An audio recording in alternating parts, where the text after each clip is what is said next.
Selamat pagi Bapak-Bapak, Ibu-Ibu sekalian. Selamat hari Minggu, selamat beribadah. Sebelum kita memulai hari yang baru ini, mari kita bersama-sama berdoa. Bapa di dalam surga, terima kasih Engkau telah memberikan kehidupan kepada kami.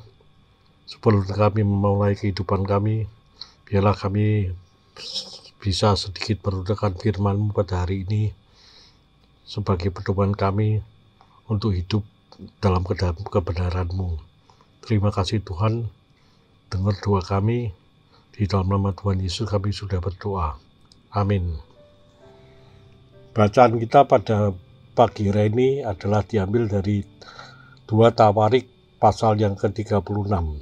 Kita melihat bahwa raja-raja terakhir di Israel semuanya berbuat jahat, yaitu Yoahas, Yoyakim, dan terakhir adalah Sedekia. Mereka lebih takut kepada raja-raja Mesir, raja-raja Babil, sehingga mereka tidak datang kepada Tuhan. Bahkan banyak nabi-nabi diutus kepada mereka, memperingatkan mereka bahkan mengejek, menolak nabi-nabi itu, dan bahkan menghukum mereka. Sehingga Allah murka terhadap hal yang seperti ini, dan kemudian Allah menghukum bangsa Israel dengan membuang ke Babel.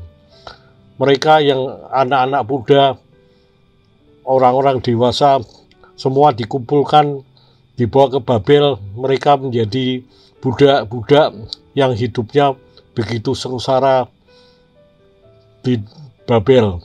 Mengapa Tuhan berbuat demikian? Apakah Tuhan membenci bangsa Israel? Apakah Tuhan tidak menyukai bangsa Israel? Ini semua adalah karena perbuatan mereka sendiri, di mana mereka sudah melampaui batas kasih Tuhan, sehingga Tuhan marah dan mereka dihukum oleh Tuhan. Tapi sebetulnya Tuhan dalam kemarahannya, Tuhan tetap mengasihi bangsa Israel. Karena sesuai dengan nubuat dari Nabi Yeremia, bangsa Israel akan di pembuangan selama 70 tahun. Mereka begitu penderita, mereka begitu tidak enak hidupnya.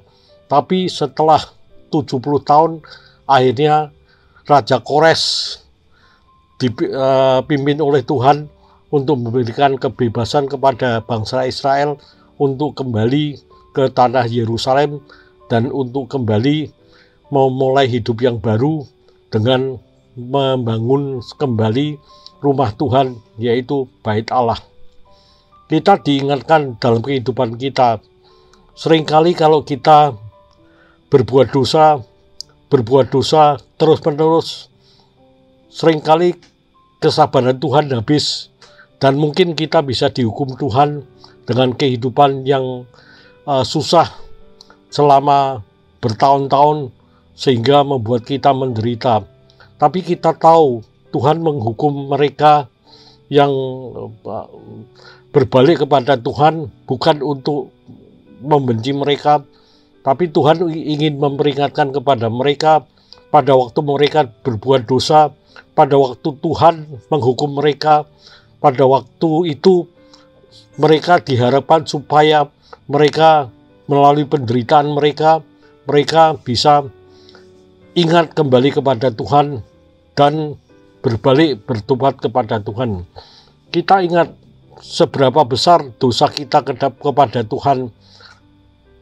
Tuhan tetap mau menerima kita karena Tuhan tidak membenci kita, karena Tuhan mengasihi kita. Sehingga yang penting adalah seberapa besar dosa kita, kita harus siap untuk bertobat dan kembali ke jalan Tuhan. Dan setelah kita bertobat, pasti Tuhan akan menerima kita dan kembali hidup bersama Tuhan dalam kemurahan Tuhan yang indah. Terima kasih Tuhan untuk semuanya itu, karena kami tahu apapun yang terjadi melalui seringkali melalui dosa-dosa kami, Tuhan menghukum kami. Tapi apapun yang terjadi, Tuhan tetap mengasihi kami dan mengharapkan kami bertobat dan kembali kepada firman Tuhan, kembali kepada berkat Tuhan. Mari kita berdoa. Bapa di dalam surga, melalui firman yang kami baca ini, kami tahu bahwa Tuhan seperti juga mengasihi bangsa Israel, tapi karena mereka tidak takut kepada Tuhan, karena mereka tegar tengkuk, akhirnya mereka dibuang ke Babel selama 70 tahun. Suatu keadaan hukuman yang tidak mengenakan. Tapi tujuan Tuhan adalah bukan membenci mereka, tapi tujuan Tuhan adalah untuk membuat mereka kembali ingat kepada Tuhan dan bertobat. Setelah mereka bertobat, akhirnya hukuman 70 tahun berlalu, mereka diizinkan oleh Raja Kores untuk memulai kehidupan yang baru. Terima kasih Tuhan, bahwa apapun dosa kami, Tuhan tetap mengharapkan kami bertobat dan kembali ke jalan Tuhan. Karena sekali lagi kami tahu Tuhan, bahwa Tuhan tetap mengasihi bangsa Israel, juga mengasihi setiap orang percaya. Amin.